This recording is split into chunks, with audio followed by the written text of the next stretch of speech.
belajar hukum, selamat datang di Lamin Ilmu Podcast, podcastnya Fakultas Hukum Universitas Mula Warman.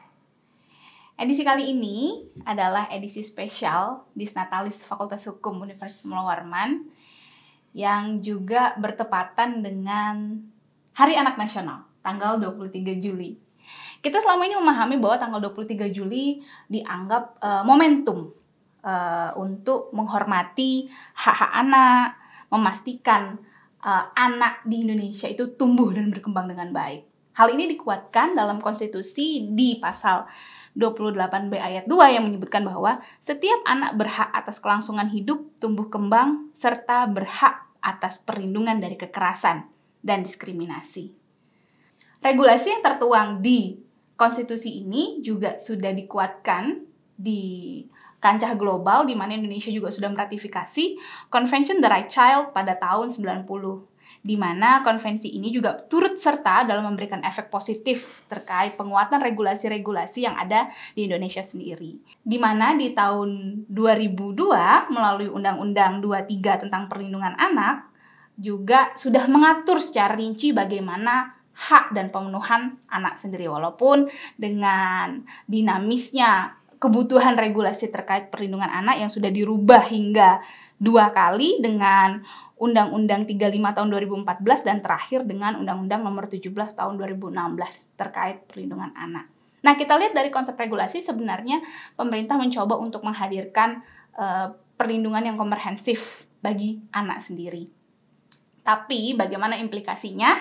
Sudah hadir bersama kami di studio Lamun Ilmu Podcast ada Bapak Dr. Andes Sumadi MSI. Selamat datang Pak Sumadi. Selamat datang Bu Griselda ya. Iya betul.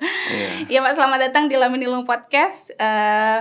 Jadi Bapak Sumadi ini adalah Ketua Komite Perlindungan Anak Daerah Provinsi Kalimantan Timur. Ya Pak ya? Betul.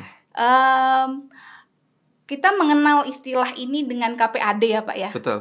Nah, pada edisi ini kita akan melihat bagaimana sebenarnya upaya-upaya yang sudah dilakukan KPAD sendiri dalam memenuhi dalam konteks perlindungan anak di Kalimantan Timur. Oleh karena itu, pada edisi kali ini kami mengusung tema untuk acara Lamin Ilmu Podcast hari ini dengan perlindungan anak demi masa depan bangsa yang cerah bersama Ketua KPAD Kaltim. Oke, Pak Sumadi, mungkin sedikit sebelum kita sampai pada tema hari ini terkait perlindungan anak demi masa depan yang cerah, mungkin Bapak bisa sedikit menceritakan Pak bagaimana perjalanan sehingga bisa atau sebagai Ketua Komite KPAD sendiri saat ini Pak, bagaimana perjalanannya dimulai? Iya, jadi sebetulnya untuk KPAD sendiri itu baru terbentuk 3 bulan yang lalu ya. 3 bulan yang lalu ya. Jadi memang untuk lembaga ini boleh katakan baru mulai merangkak ya, atau baru mulai berjalan. Akan tetapi karena teman-teman di KPAD ini bukan dari nol ya.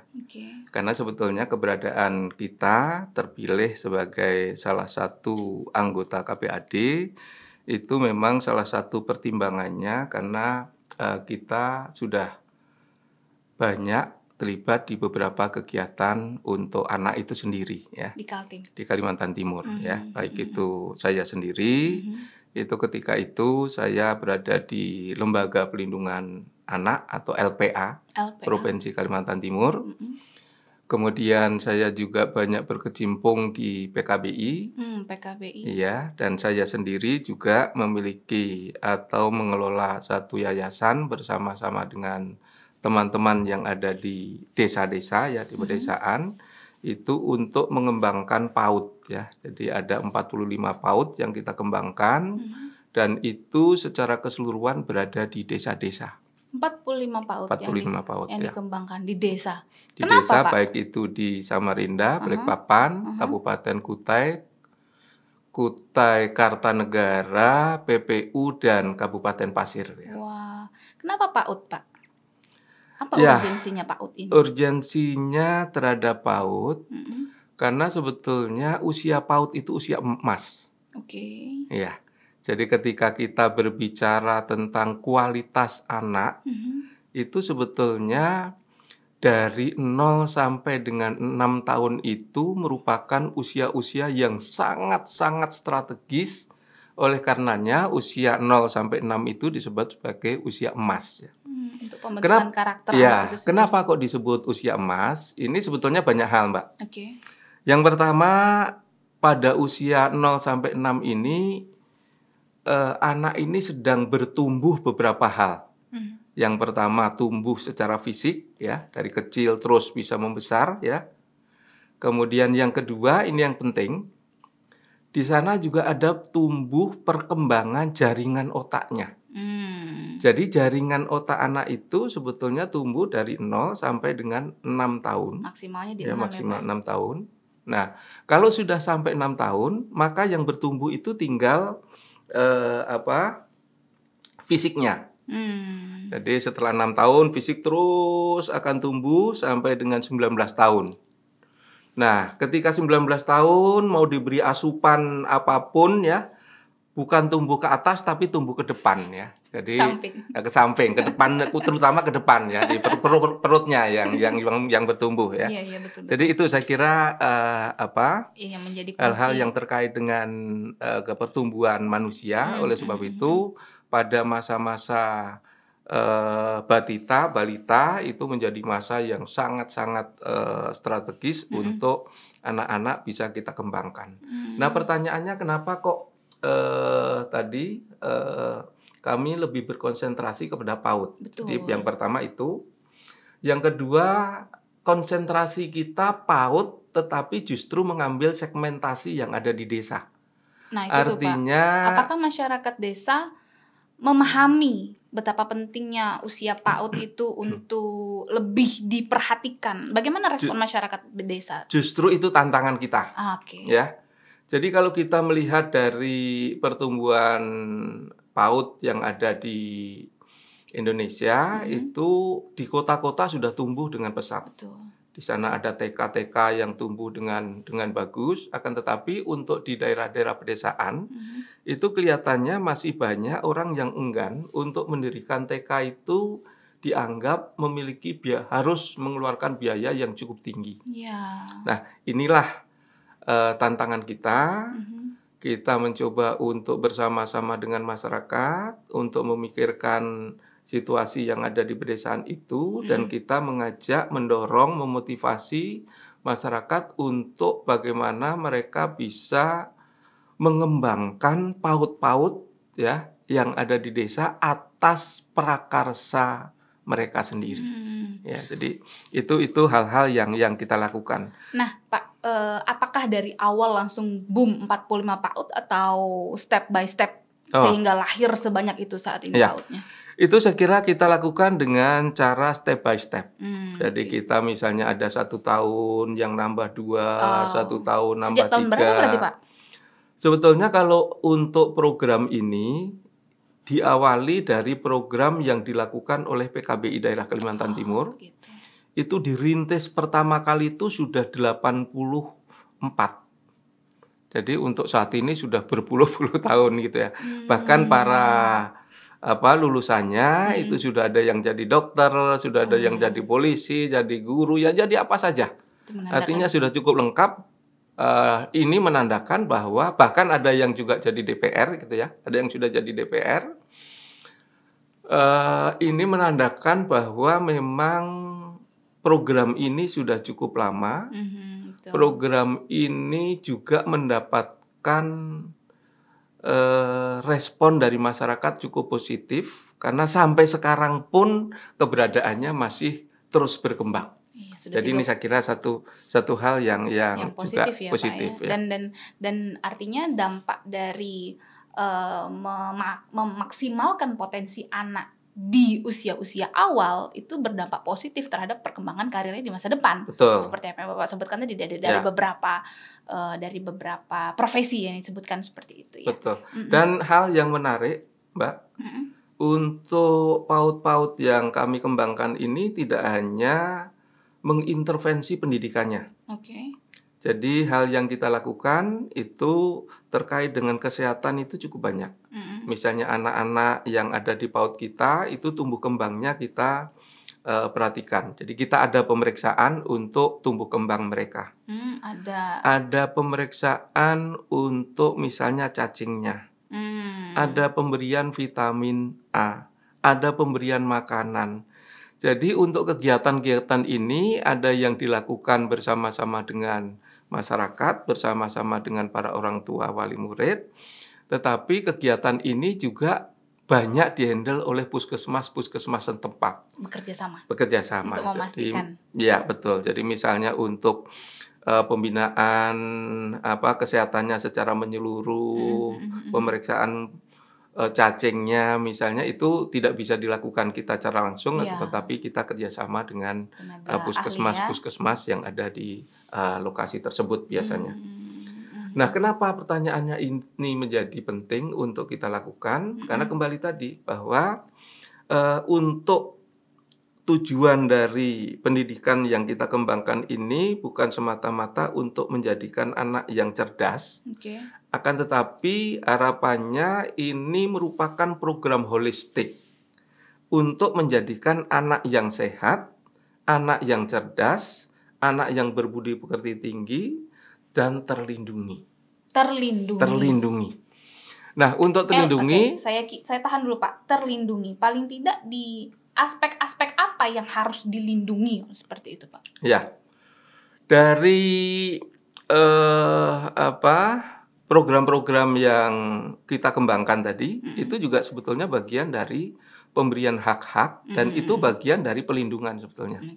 Tapi ada pelindungan yang khusus yang kita lakukan untuk anak-anak yang kita bina ini adalah perlindungan dari kekerasan seksual.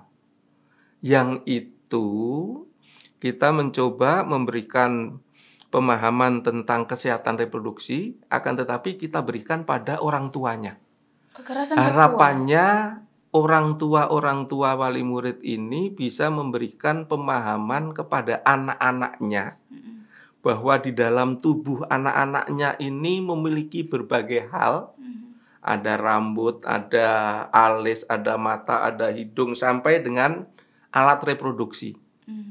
Yang namanya alat reproduksi ini harapannya diberikan orang tua kepada anak-anaknya sendiri, ya. Juga disebut sebagai misalnya kemaluan. Kenapa kok disebut kemaluan? Karena kalau dilihat orang malu.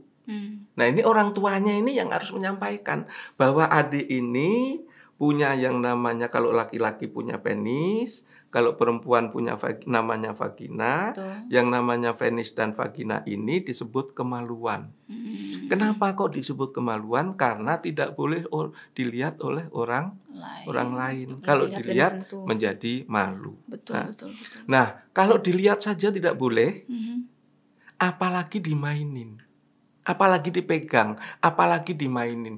Yang namanya kemaluan tidak boleh dilihat, tidak boleh dipegang, tidak boleh dimainin. Dan itu yang seharusnya disampaikan orang tua. Ini orang tua kita latih untuk bisa menyampaikan kepada anak-anaknya, ya.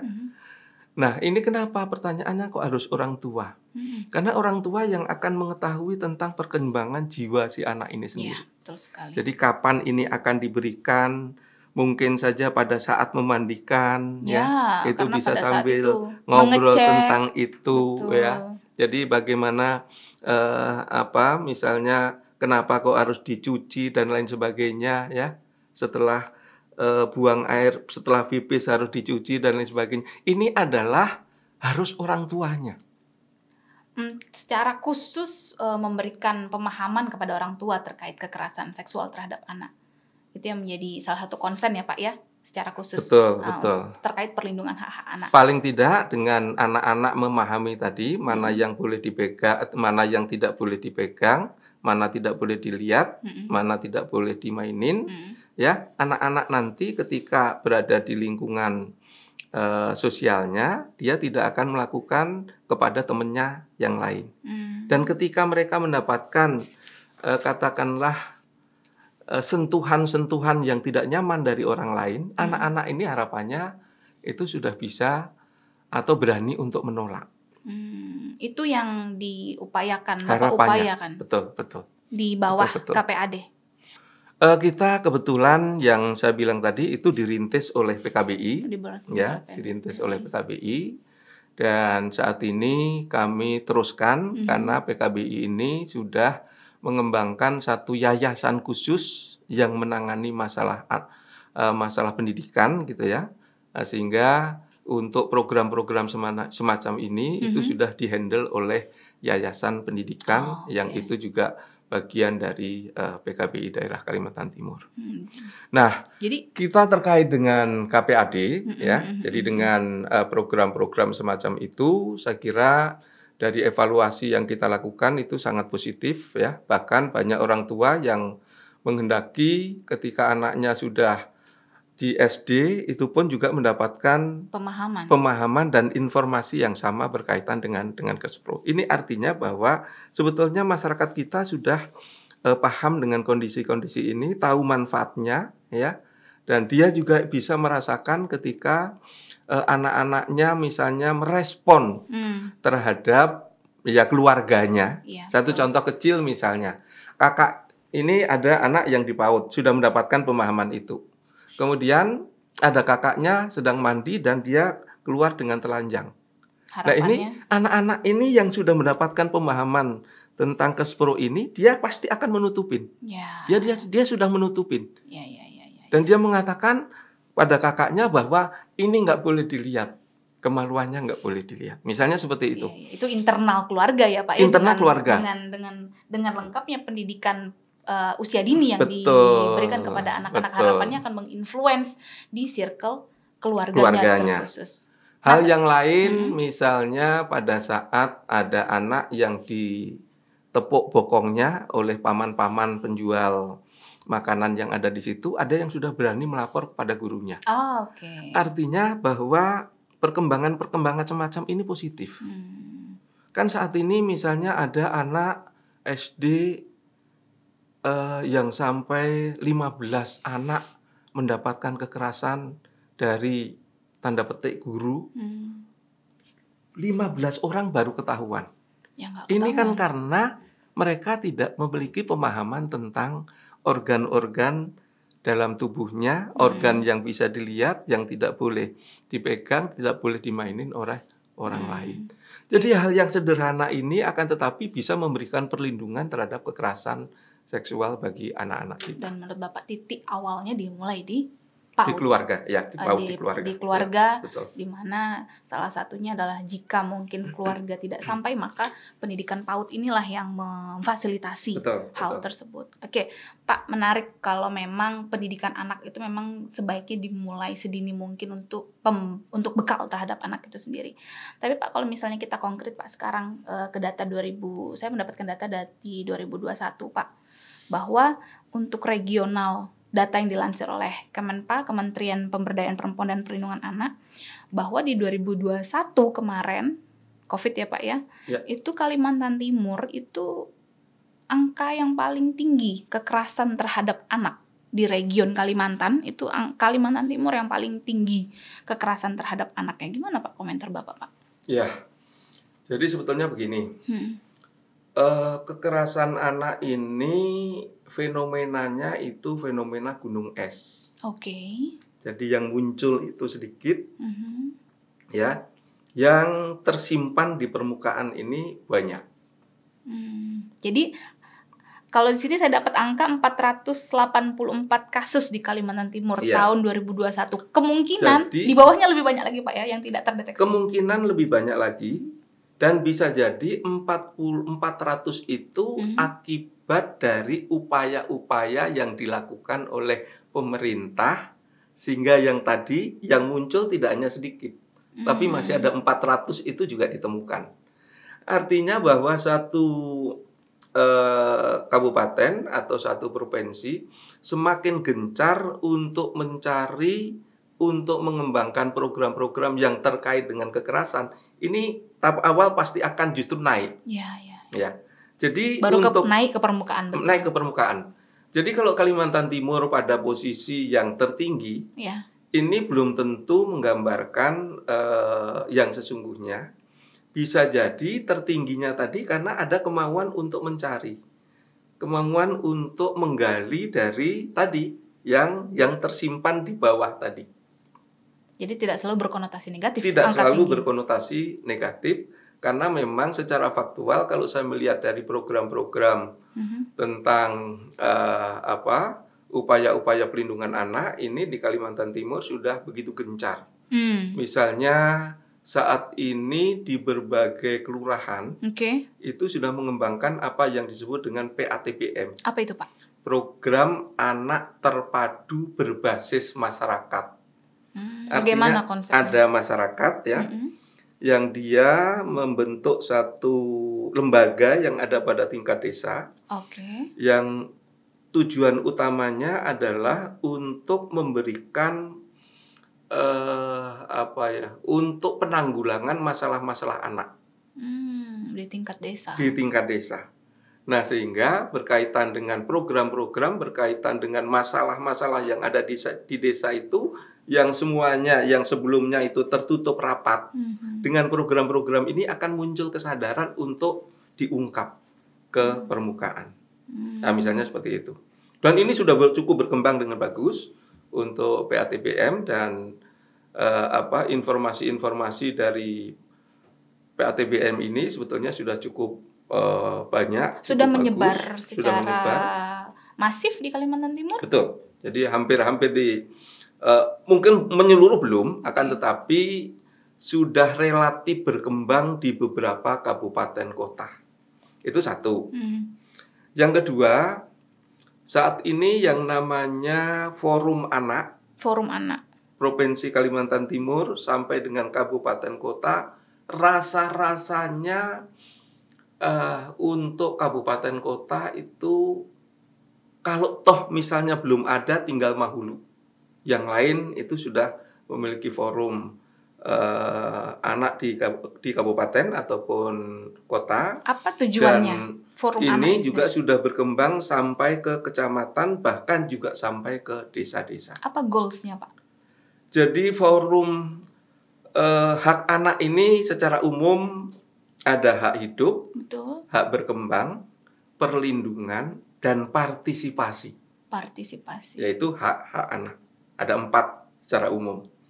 Nah, dengan adanya forum anak ini sebetulnya memberikan ruang bagi anak-anak untuk bisa ikut berpartisipasi di dalam masalah-masalah anak, di dalam penanganan anak, program-program anak, dan berbagai hal yang berkaitan dengan anak. Artinya bahwa dengan forum-forum anak ini biasanya dari tahun ke tahun membuat satu apa yang disebut dengan suara anak. Baik itu dari tingkat provinsi, tingkat kabupaten, bahkan sampai ke kecamatan. Dan biasanya suara anak ini akan dibawa pada kongres anak atau pada pertemuan nasional anak yang biasanya juga kurang lebih bersamaan dengan Hari Anak Nasional. Jadi ini saya kira betul. Jadi ini sudah menjadi acara-acara tahunan, sehingga yang berkaitan dengan partisipasi anak dari berbagai kabupaten kota itu harapannya sudah direkam, kemudian akan menjadi suara anak nasional, misalnya seperti itu. Nah, satu hal yang kita dorong sebetulnya untuk forum-forum anak ini, harapannya forum anak ini para anggotanya itu terdiri dari berbagai unsur. Jadi ada yang anak berprestasi dari sisi pendidikan, anak yang berprestasi dari sisi olahraga, anak yang berprestasi dari sisi seni. Akan tetapi kita juga tidak boleh meninggalkan anak-anak yang tidak berprestasi. Misalnya termasuk anak-anak disabilitas. Betul. Jadi dari semua unsur anak ini harapannya mewakili yang berada di forum anak ini, sehingga nanti untuk berbicara suara anak itu akan menyeluruh. Oh, tadi dari anak-anak yang berprestasi olahraga, berprestasi seni, berprestasi musik, berprestasi pendidikan misalnya, tapi juga ada anak-anak dari kelompok-kelompok disabilitas. Ada anak-anak dari kelompok anak-anak PANG misalnya.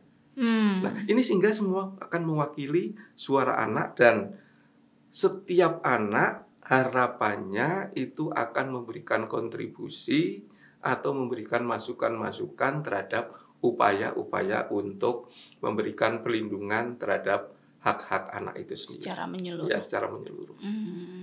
Ya, memang Pak, kita lihat ada berbagai upaya yang dilakukan menciptakan forum-forum partisipatif seperti itu.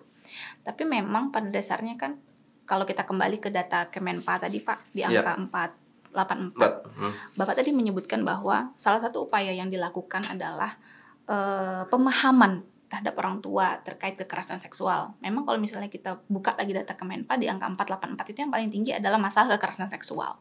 Tapi tentu masalah anak tidak hanya itu Pak, ya kan ya. Kalau misalnya kita lihat ada kekerasan fisik, psikis, eksploitasi, penentaran, dan perdagangan anak seperti itu. Nah, di Kaltim sendiri Pak, terlepas dari masalah kekerasan seksual, apa masalah-masalah dominan yang terjadi di anak itu sendiri untuk regional Kaltim?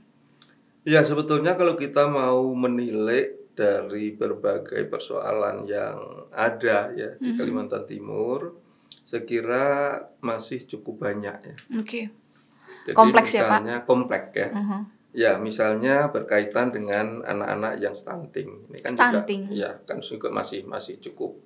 Angka kematian tinggi bayi juga stunting ya Pak ya? Saya kira untuk di Kalimantan Timur masih relatif tinggi. Dan untuk kembali tadi pada angka kekerasan terhadap anak, ini saya kira sejalan dengan apa yang kita dapatkan informasi dari Polda Kaltim ya. Dari Polda Kaltim sendiri mencatat misalnya untuk pencabulan anak di bawah umur. Itu pada tahun 2001 itu ditemukan 52. Polda Kaltim itu Pak? Polda Kaltim. Kemudian untuk persetubuhan, pemerkosaan anak di bawah umur juga ya. Ini ada 77.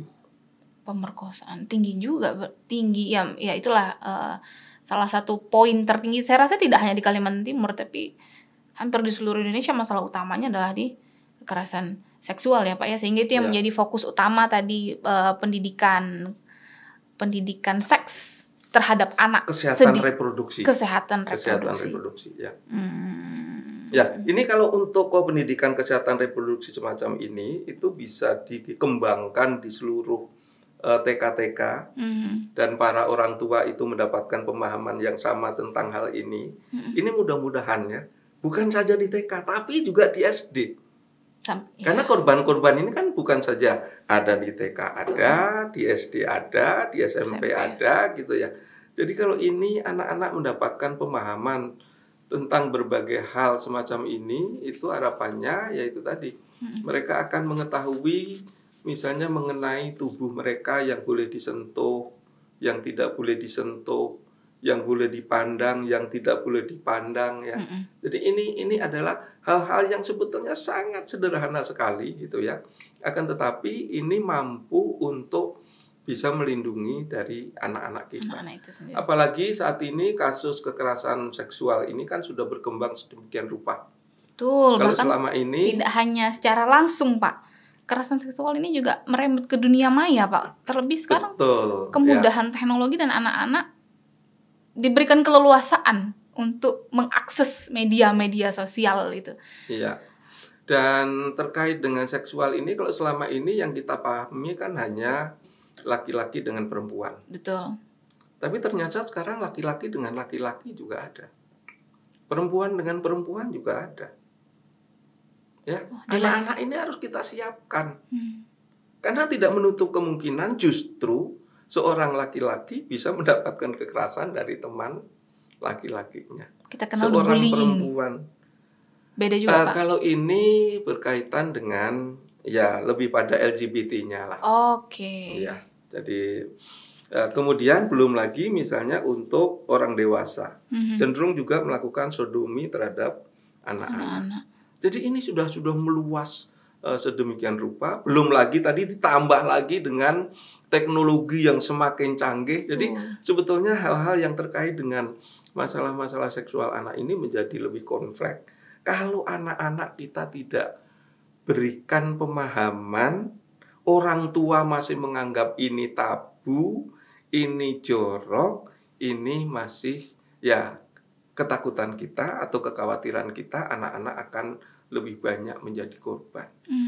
Kalau ini diberikan hal-hal yang terkait dengan kesehatan reproduksi ini diberikan oleh para orang tua, harapannya di sana tidak akan ada pornoisme. Karena yang memberikan orang tuanya. Harapannya tidak ada erotisme. Karena ini yang memberikan para orang tuanya. Ya, nah, sehingga ini saya menghimbau para orang tua ya kayaknya memang perlu mulai membuka diri. Ya, untuk bisa memahami tentang apa itu kesehatan reproduksi, apa itu tentang seksualitas, dan bagaimana memberikan pemahaman edukasi terhadap anak-anaknya, terhadap putra-putrinya. Contoh lain lagi misalnya, ketika anak yang perempuan itu menjelang menstruasi, ternyata ini banyak keluarga yang sudah positif bagus, tapi juga masih ada yang belum memberikan pemahaman terhadap anak-anaknya. Sehingga ketika anaknya menstruasi pertama, anak merasa takut, merasa khawatir kok di dalam dirinya keluar darah misalnya seperti itu. Padahal kalau ini sudah disampaikan oleh ibunya, oleh keluarganya, kakaknya, ibunya, tantenya misalnya ya, ini menyampaikan kepada anak yang menjelang menstruasi ya, bahwa ini hal yang biasa, itu terjadi pada setiap perempuan. Kalau terjadi seperti ini, apa yang harus dilakukan? Ini kan menjadi lebih nyaman ya. Ketika anak itu nanti akan mengalami situasi seperti itu, dia tidak perlu ketakutan, tidak perlu khawatir, tidak perlu membayangkan yang bermacam-macam misalnya. Nah, ini tidak perlu juga mencari informasi di internet. Betul ya, betul. Yang belum tentu itu benar. Ya, nah, upaya-upaya apa Pak yang sudah dilakukan? Karena kalau kita media sosial ini kan benar-benar hutan belantara Pak. Betul. Kita masukkan satu keyword aja, kemudian kita scroll ke bawah, udah itu aja semua isinya. Ada nggak Pak langkah-langkah preventif mungkin atau penanggulangan yang dilakukan atau yang dilakukan PKBI kemarin maupun rencana-rencana yang dilakukan oleh KPAD ke depan? Ya, sebetulnya dalam konteks ini kita memang harus menjadi satu gerakan ya. Karena sebetulnya situasi-situasi semacam ini kan masif ya. Ya. Artinya mengikuti perkembangan zaman. Yang namanya gadget itu dipegang setiap anak. Betul. Anak-anak SD sekarang sudah pegang gadget, apalagi SMP, SMA. Yang menjadi kekhawatiran kita bahwa anak-anak ini lebih hebat dari para orang tuanya. Nah, ini saya kira setiap orang harus bisa memberikan kontrol terhadap anak. Nah, saya tidak tahu secara jujur, saya termasuk generasi yang sudah usang gitu ya. Yang ini sebetulnya bukan keahlian saya. Akan tetapi saya kira upaya-upaya untuk setiap orang tua melakukan kontrol terhadap anak-anaknya untuk penggunaan gadget ini saya kira menjadi bagian yang penting. Yang harus diperhatikan ya. Harus diperhatikan. Yang dimana itu include dengan pemahaman pendidikan seksual tadi ya Pak ya. Ya, jadi paling tidak setiap anak yang menggunakan gadget itu harus paham betul kapan akan menggunakan. Ya, batasan dari orang tua ada sebenarnya. Ada batasan-batasan. Untuk hal apa? ya. Apakah mungkin itu ada pelajaran, apakah mungkin itu ada hiburan, saya kira juga penting gitu kan. Betul. Apakah itu untuk menggali hal-hal yang terkait dengan keagamaan ya. Jadi ini saya kira juga perlu ada, kalau ini setiap orang tua kan mampu untuk melakukan kontrol itu ya. Betul. Setuju saya. Ya, artinya ini tidak perlu teknologi khusus. Tapi ada batasan-batasan, ini harus di dalam penggunaan ini harus ada hal-hal yang positif dan tidak boleh misalnya dengan menggunakan sebebas mungkin yang tidak terkontrol misalnya seperti itu. Oke, ada satu lagi Pak isu yang menarik, perkawinan anak Pak. Ya. Perkawinan anak itu, maksud saya memang kita memahami bahwa pendidikan anak itu akan lebih manjur ya Pak ya bahasanya, akan lebih baik jika diberikan langsung oleh orang tua. Tapi di kultur yang lain seperti itu banyak juga orang tua yang menginginkan anaknya lebih baik menikah cepat daripada kena pelecehan seksual atau hubungan badan di luar nikah dan lain sebagainya seperti itu. Nah, bagaimana Bapak melihat potret ini? Ya, saya kira ini perkawinan anak ini juga bagian fenomena yang perlu kita waspadai ya. Jadi mengapa untuk saat ini perkawinan anak itu sudah sama ya antara laki-laki dan perempuan. Betul. Jadi sudah 19 tahun ya. Nah, ini sebetulnya memiliki pertimbangan yang cukup banyak. Jadi ketika anak itu menikah secara dini ya, jadi sebetulnya yang kita khawatirkan itu sangat banyak. Yang pertama dari aspek kesehatan.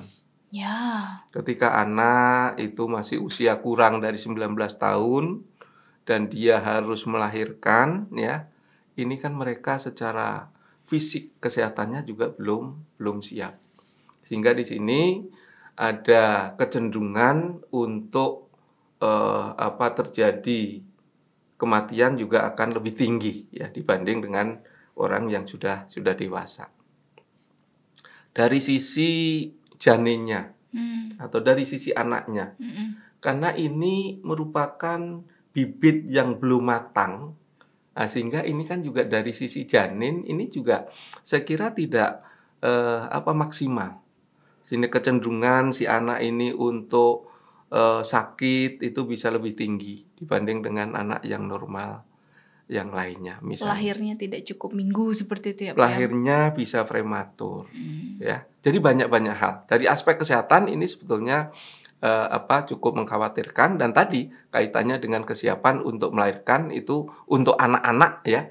Ini juga masih sangat terjadi kerentanan tertentu.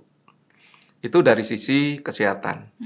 Dari sisi mentalitas. Ya, betul, itu yang menjadi penting. Mereka juga masih emosi, belum mampu mengendalikan situasi, mudah marah. Dan kalau mudah marah ini bisa menyangkut pola asuh anaknya terhadap anak ini juga menjadi tidak baik, tidak normal ya.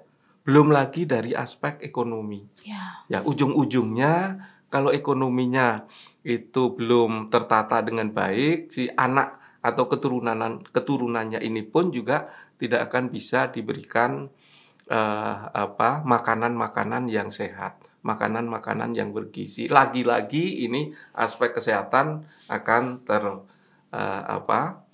dan stunting mungkin akan terjadi semacam ini. Akhirnya ya. Itu yang menjadi rentetan masalah anak berikutnya ya Pak ya. Betul. Belum dari aspek nanti misalnya untuk pendidikan anaknya seperti apa ya. Karena tidak menutup kemungkinan bagi kedua orang tua yang belum siap untuk memberikan bekal ekonomi untuk menjadi orang tua yang sempurna, ini tidak menutup kemungkinan akan muncul anaknya menjadi anak jalanan. Akan muncul anaknya nanti dieksploitasi untuk meminta-minta. Jadi ini juga saya kira menjadi problem nasional gitu ya. Ini core problem nggak sih Pak jadinya perkawinan anak ini? Jadi masalah utama nggak? Ya, Karena ini jumlahnya relatif banyak. Betul, apalagi di daerah-daerah ya. Banyak di pedesaan-pedesaan. Dan saat ini yang sangat mengkhawatirkan dari teman-teman yang biasa mengawinkan untuk orang-orang dewasa, ini kadang-kadang dipaksa untuk mengawinkan anak-anak karena dalam tanda petik sudah hamil. Dan ini juga bisa menjadi tren bagi orang-orang tertentu yang ingin dengan jalan pintas tadi. Ini saya kira sangat mengkhawatirkan, dan ini memang harus menjadi kepedulian bersama, baik ini orang tua, ya, pemerintah maupun masyarakat.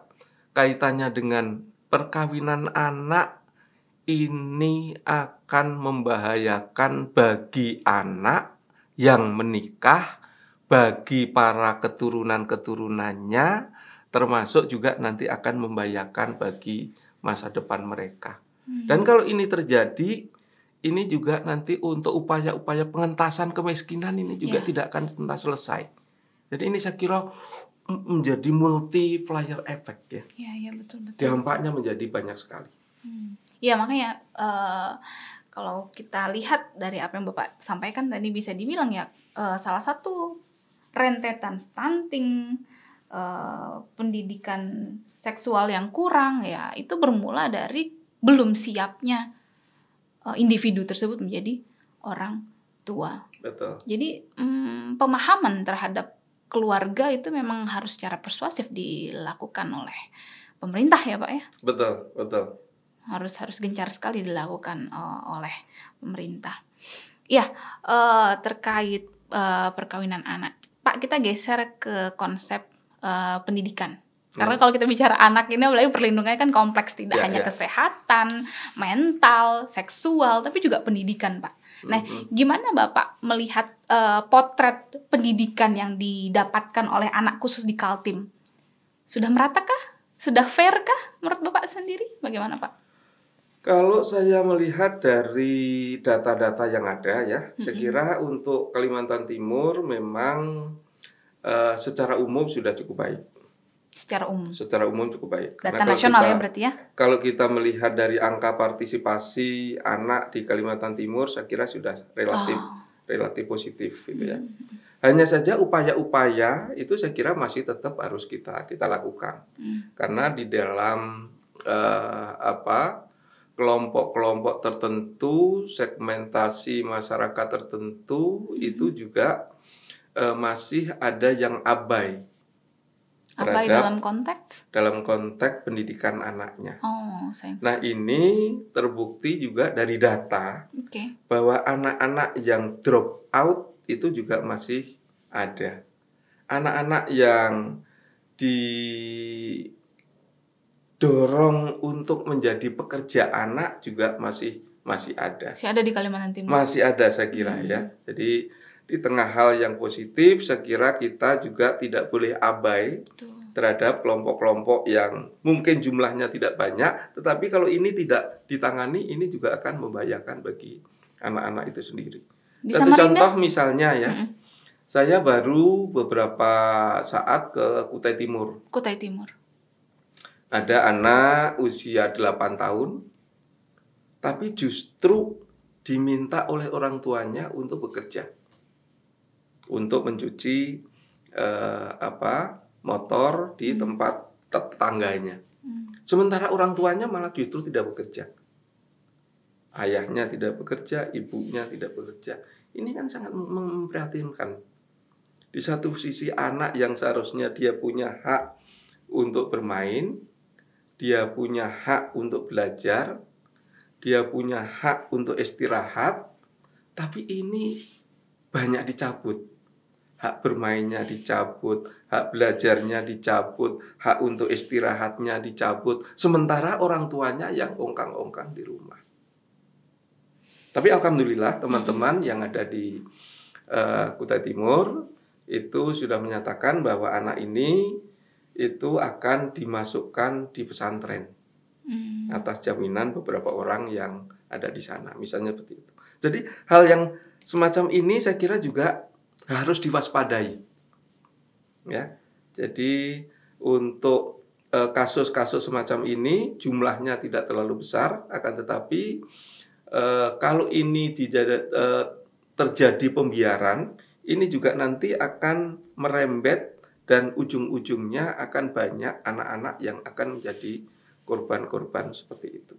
Kita belum lagi misalnya mencermati ada anak jalanan, di sana juga ada anak pang ya.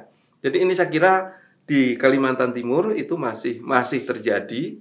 Oleh sebab itu saya sebetulnya menyarankan kalau pemerintah Provinsi Kalimantan Timur itu bisa mencanangkan ya, Kalimantan Timur bebas pekerja anak, Kalimantan Timur bebas anak jalanan, Kalimantan Timur bebas anak-anak yang mengemis misalnya, anak pang dan seterusnya. Ini saya kira satu hal yang menarik sehingga masing-masing kabupaten kota ini akan betul-betul memberikan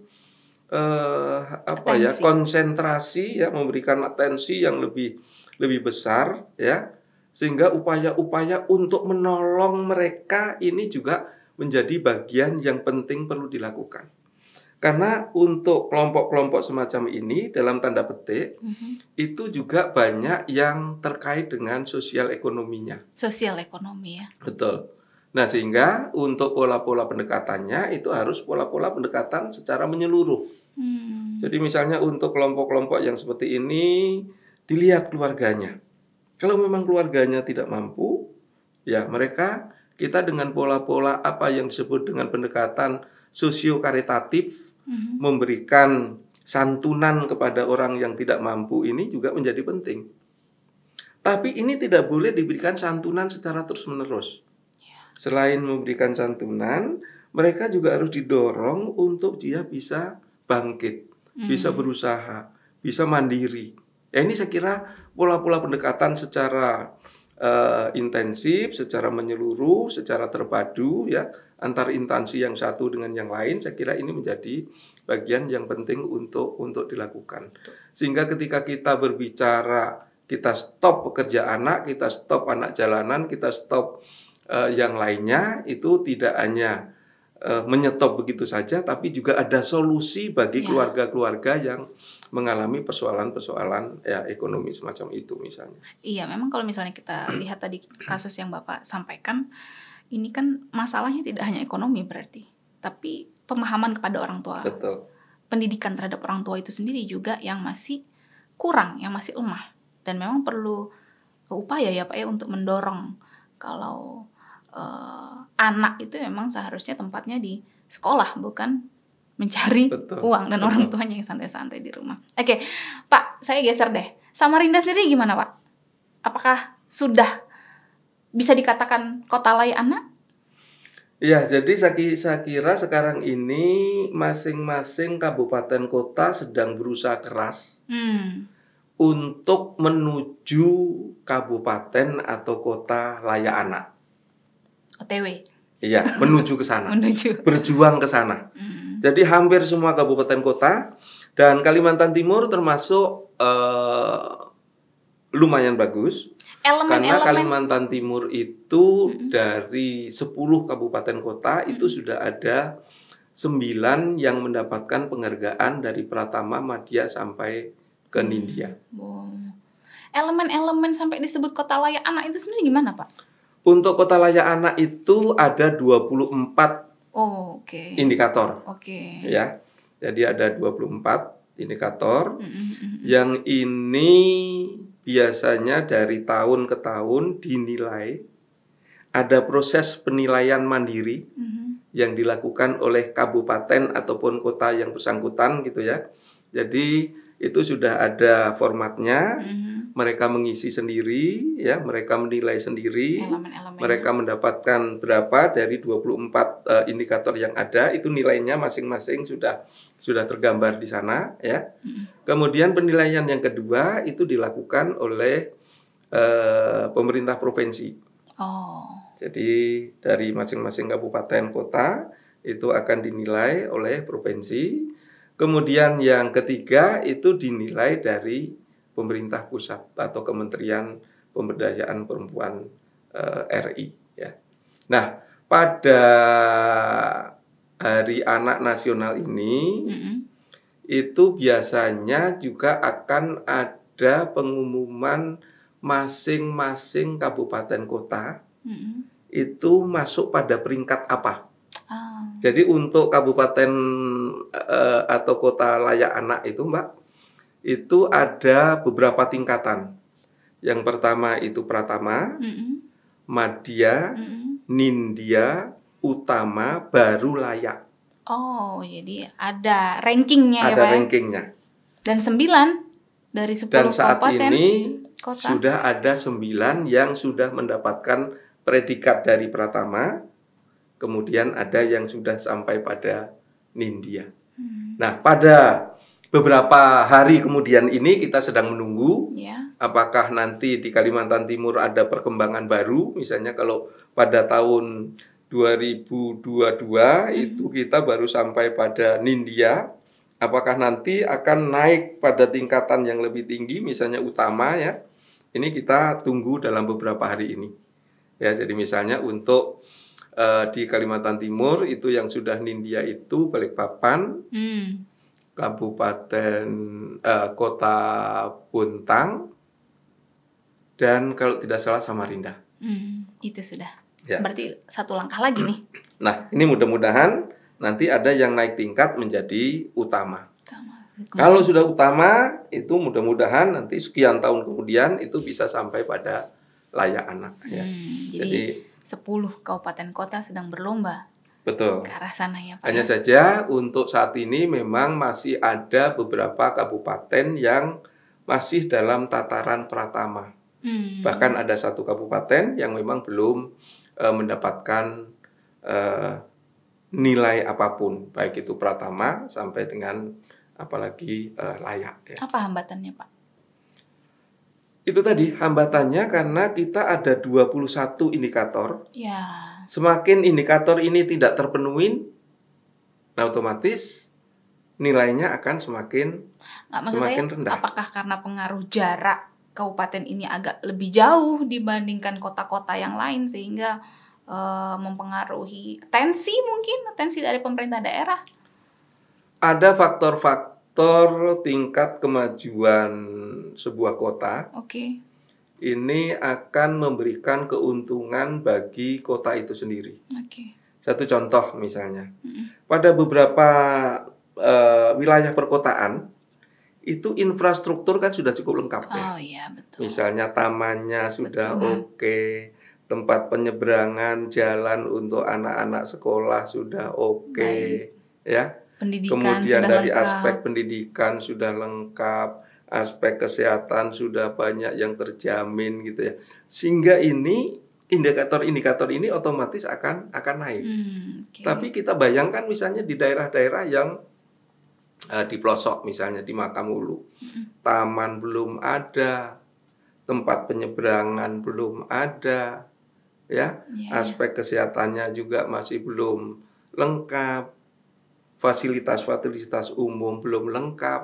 Nah, ini otomatis ini juga menjadi indikator-indikator untuk kota layak anak itu sendiri. Sehingga otomatis dengan berbagai infrastruktur belum terpenuhi, itu indikator-indikator yang ada juga sebagian belum bisa terpenuhi dengan baik. Jadi memang masif juga ya Pak ya. Betul. Perkembangannya masif seperti itu ya. Salah satunya adalah infrastruktur, SDM itu juga mampu menopang penilaian 24 butir yang Bapak sampaikan tadi.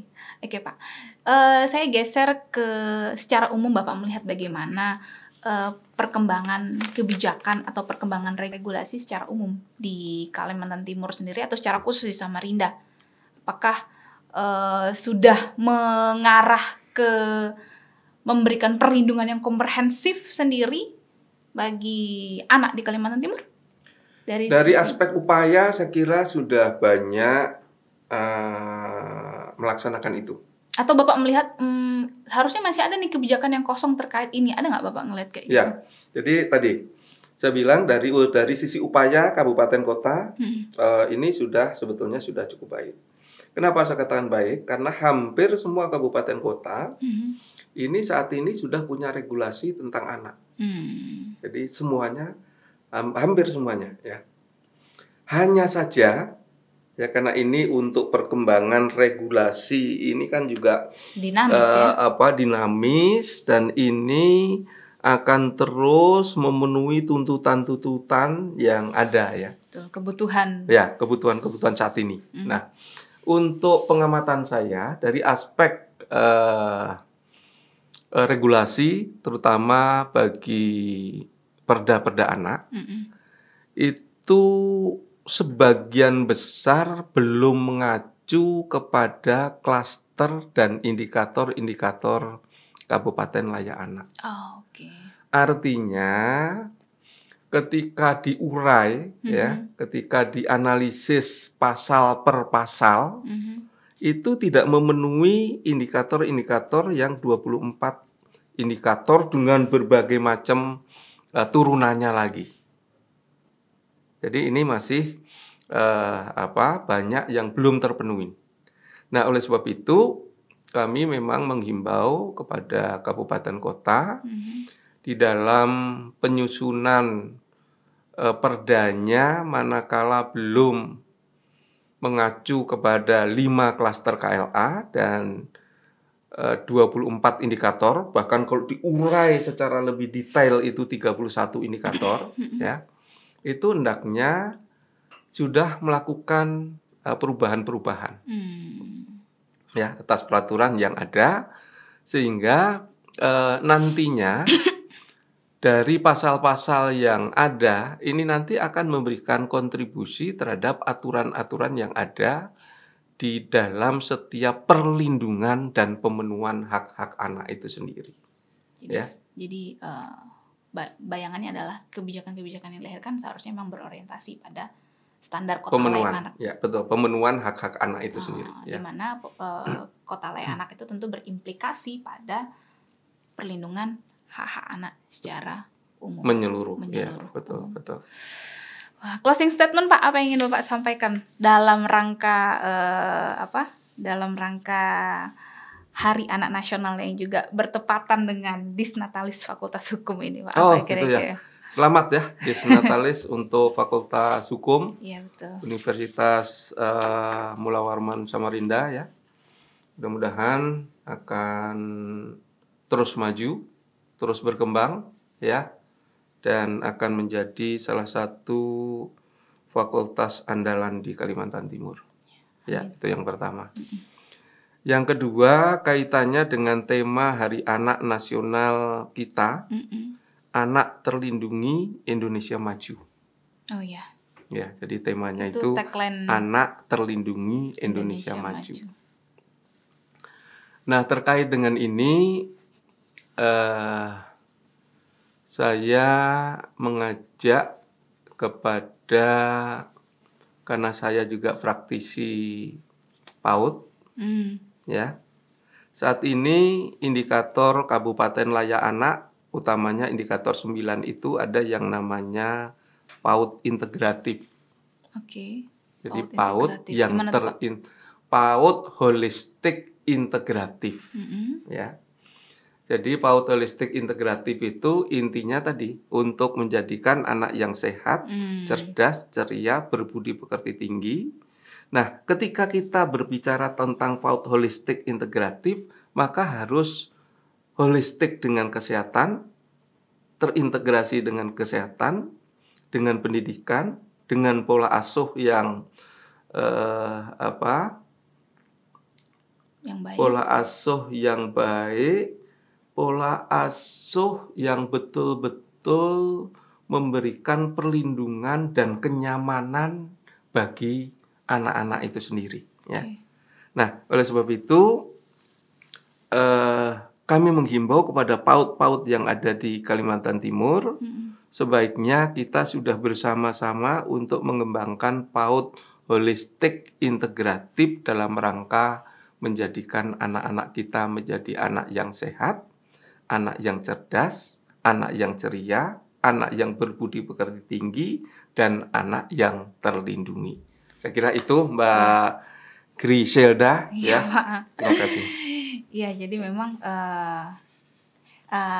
tema ya Pak ya dari 23 Juli 2023 inilah anak terlindungi Indonesia Maju. Harapannya terlindungi dari elemen-elemen sehat dan lain sebagainya Bapak sampaikan tadi. Menarik sekali Pak apa yang kita diskusikan hari ini. Semoga menyadarkan kembali kepada kita bahwa memang penting sekali untuk menjaga generasi muda dan memastikan hak-haknya terlindungi oleh penuh.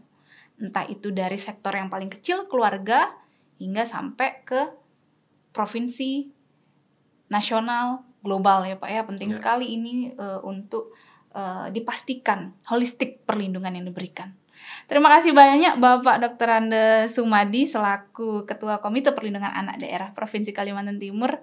Semoga nanti Pak di lain kesempatan Bapak masih berkenan Pak untuk ngobrol lagi. Karena isu anak ini pasti nggak habis-habis. Pasti berkembang terus. Itu tadi para pembelajar hukum diskusi kita hari ini dengan tema Perlindungan Anak Demi Masa Depan Bangsa yang Cerah, edisi spesial Disnatalis Fakultas Hukum Universitas Mula Warman. Sampai ketemu di edisi selanjutnya. Ya, makasih Mbak Grace. Terima kasih banyak Pak.